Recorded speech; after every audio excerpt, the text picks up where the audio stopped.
like no one else understands your handwriting other than you, then it means you need to improve your handwriting. In this video, we are going to discuss a 9-step process that you can implement to improve your handwriting drastically. Your handwriting is a reflection of your personality, and studies have proven that people with good handwriting are more intelligent with their thoughts and have a cool and calm mindset. Graphologists are experts in the field of studying handwriting, especially for the purpose of character analysis. In layman terms, handwriting experts, that's what you can call them, graphologists, which goes on to say your handwriting says more about you than you know. Some even suggest handwriting as a mode of judging honesty in a person. Hi, my name is Alina and I've been teaching English, personality development, communication skills for more than 6 years now. I get asked a lot of these times that, ma'am, how can I improve my handwriting? Like, this is a repeated question on this channel and several other channels where I teach. So I have come up with 9 tips to help you improve your handwriting. And mind it, there is a special bonus tip in the end. So watch this video right till the end if you don't want to miss it. So what are the traits of good handwriting? Let's get a gist of that first. First is it should be legible. It should be extremely easy to read. Complex and very twisted and curled up handwriting may look fancy, but if it is not readable, it's not legible. And if it's not legible, it is not good. It will be easy for you to understand if I give you the example of these various brands, big brands. You take Apple, you take Google, you take any of these brands, you take Instagram, everywhere if you notice, the font that these guys use is very simple. It's very easy to understand. It is written in a way that people can, like, the moment your eyes fall on that text, it's easy that, oh, this is written. And that is what we want from our handwriting also. This should be the expectation. Point 2, it should be fluid. It should look fluid. It should be smooth. It should not look like somebody struggling very hard to write something. Fluid, smooth, as if something is flowing like water when I'm reading your text, okay? Something like that. And lastly, it should be individual. It should have your own style. Everybody has their own unique handwriting. We all know that. That is why we have signatures. Signatures mark your presence. I remember designing my letters as a child. Like, I remember I used to write R, small r, like this earlier, the way most people do. But eventually, I actually consciously changed it and I made it this way. I still write it that way. I just like it that way. That's just that brings out my individuality. There are ways to achieve this, and if you accomplish the above objectives, your handwriting will look so much better. So let's begin with the first one on the list, which is doodling. Yes, doodling can help to improve your handwriting by improving hand and eye coordination. By doodling, you get used to smoothly moving your pen or pencil across the paper. It helps develop pencil control. You don't need to be an artist to do so. So don't think that by saying doodling, what I'm expecting you to do is draw great designs or great masterpieces. Nothing like that. Just a small, imagine yourself drawing a hut on a piece of paper. That is doodling, okay? You don't need to be an artist to do that. Doing other warm-up exercises like drawing horizontal lines, vertical lines, curves, shapes, anything, that also helps. It will train your mind about optimal pen pressure and friction in paper. You can eventually stop doing this when your handwriting gets better. You could also try doing calligraphy, but that happens at a much later stage because it's not that easy when you have already achieved a certain level of improvement. Okay, that's when you can even try calligraphy. Point number 2 is seating posture. You have to be comfortable when you write. And we are specifically talking about the times when you are practicing to improve your handwriting. To do so, you need to be comfortably seated wherever you are. The more comfortable you are, the better your handwriting will be. So sit straight, do not slouch. Sit straight and hold the paper to an optimal distance. Some people get too close to their writing device, okay? Just keeping your face next to your pen and scribbling. No, that's not what we want. That is not natural. and you will not be able to carry on with that. So maintain a proper distance, optimal distance, maintain your posture. It's good for your back also. Okay, because otherwise you might strain your back and your eyes too. Rather develop a posture that suits you in the longer run. Moving on to point number 3, which is the pen grip. How you hold your pen is very important.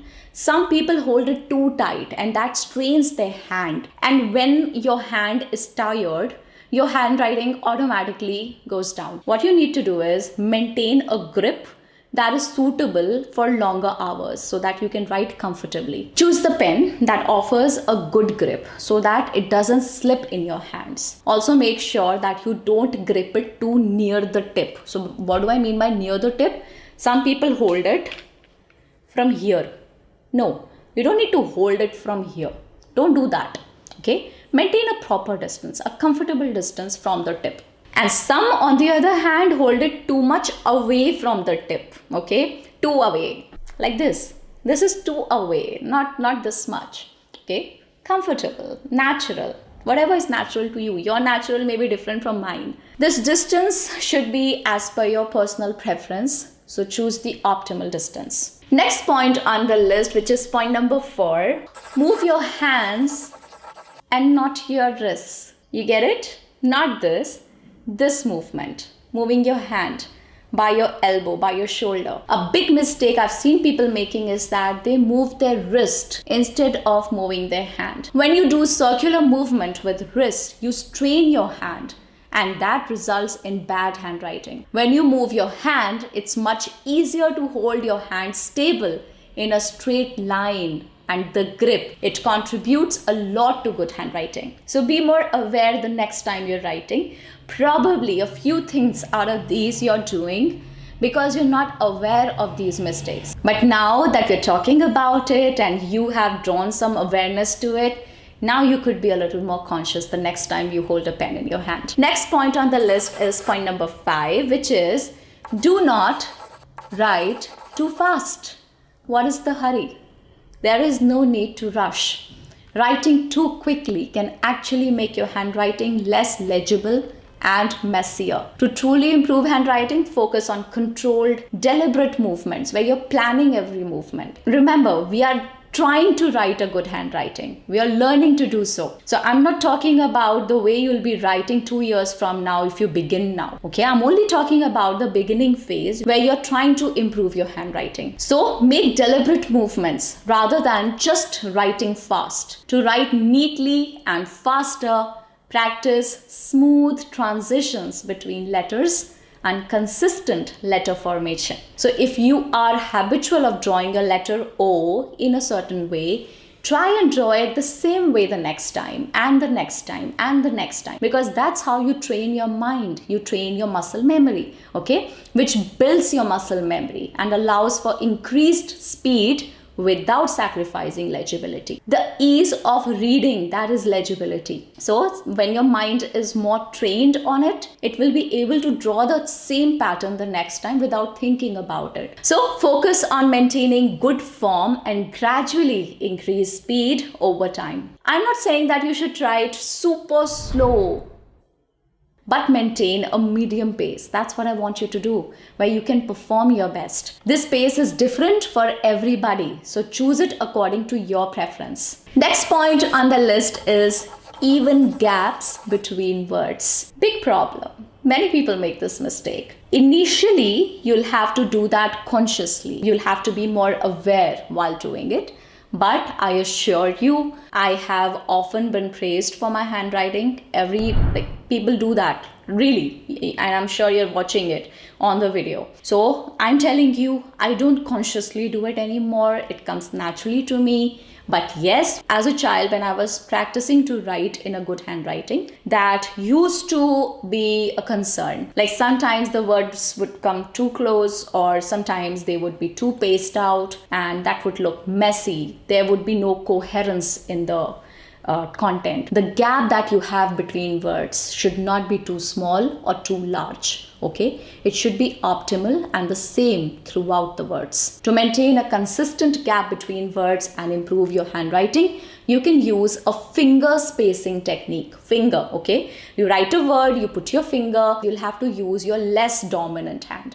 So if my dominant hand is this, I'm writing with this one and I'm using my other hand for finger spacing technique. I write a word, I put my finger and then I begin my second letter. I love, and then I put my finger, apples, full stop. So equal space between these three words. You get it, right? You can also practice on lined paper using the lines as a reference for spacing and word placement. Visualize the space. If you don't want to use the finger spacing technique, another way could be just visualizing the space. You write a word, you visualize how much space you want, and then you begin your other word, next word, and then again imagine space and then begin the third word. Consciously think about the gap between words as you write. Even spacing makes your handwriting look super organized and pleasant to look at. Next point on the list is right and left tilt. Okay, some people slant it backwards, some people slant it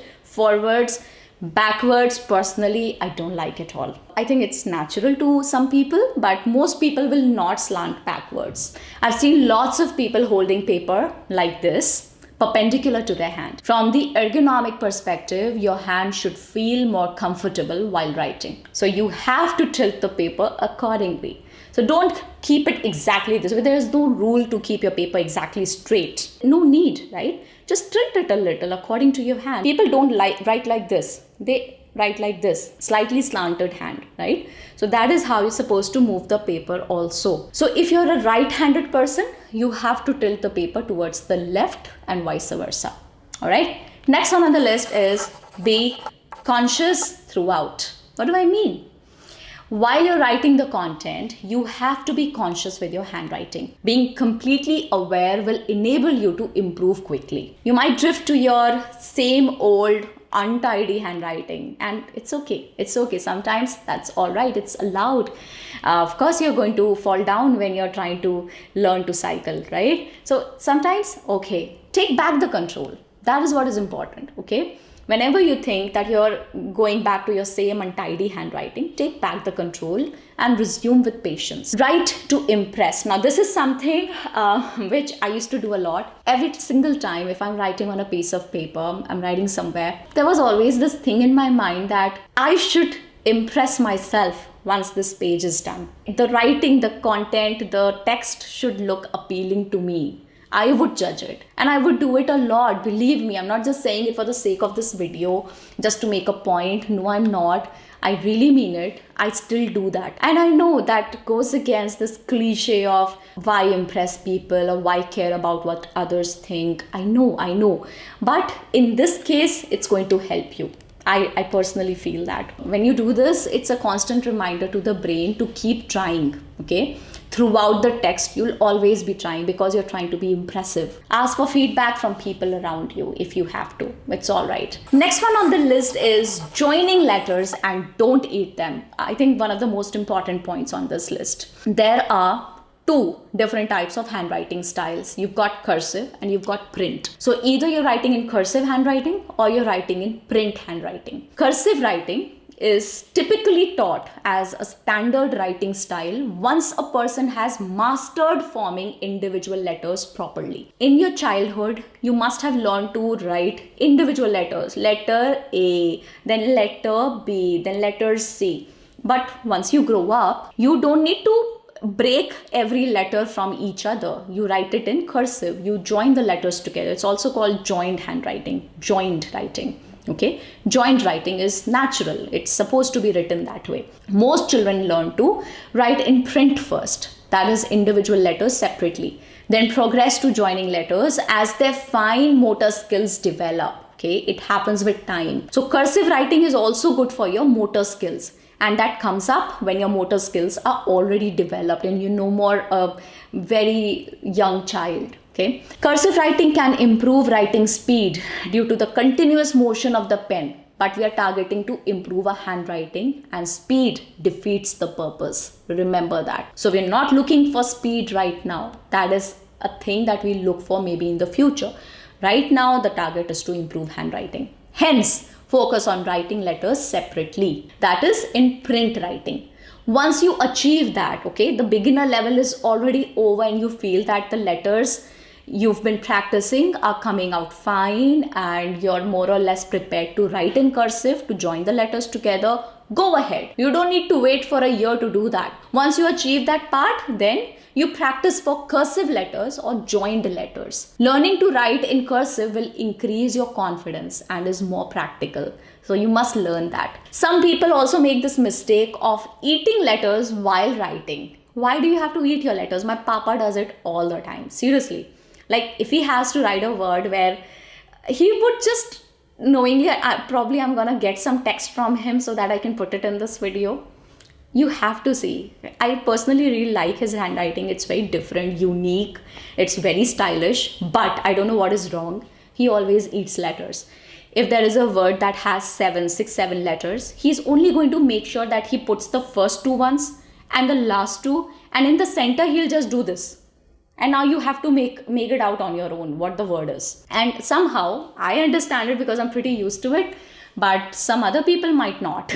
Okay, so avoid doing that at all costs. Put titles later and together. So if there is a word that requires more than 1 or 2 titles, just hold on. What are titles? Titles are those little dots on the top, on letter I, on letter J. Those are titles. So if there's a word where you have to put a tittle or you have to put 2 titles or 3 titles, just hold on. Complete your word. Complete the flow of the word and put titles later when the word is over. Okay, don't do it for the entire text that once my entire text is over, I'm going to put all the titles together. That's very impractical. I'm only talking about one word at a time. It breaks the flow, and that is why I'm asking you to put titles later. Now, comment below the point that you think you need to work on the most. That is something that I want to hear from you. As promised, here is the bonus tip.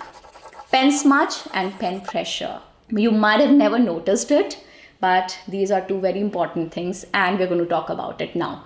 The pen you use also has a huge effect on how your handwriting looks.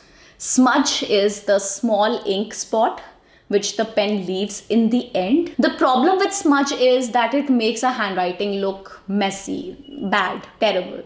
It also leaves spots behind the page, which leaves a negative impression. The more pressure you put on your pen, the harder it is going to be on the page after, okay? And we don't want that because it's going to give a very messy look when you write on the second page, when you move on to the next page. And there's already the entire impression of the first page on it. And then you're scribbling something else on the next one. It overall makes your handwriting look worse than it is. So you may not actually have that bad handwriting, but everything put together, all the mistakes put together, this is a recipe of a horrible, horrible handwriting. We don't want to make all these mistakes. So pay attention to pen smudge and pen pressure while you're focusing on improving your handwriting. So that was all about it. This is the end of the video. Thank you very much for sticking by. I really hope you learned something. And if you did, you have a duty. Share it with somebody you think can benefit from this video. Let's learn together, like I always say. I'll see you in my next video. Please take care of yourself and bye-bye.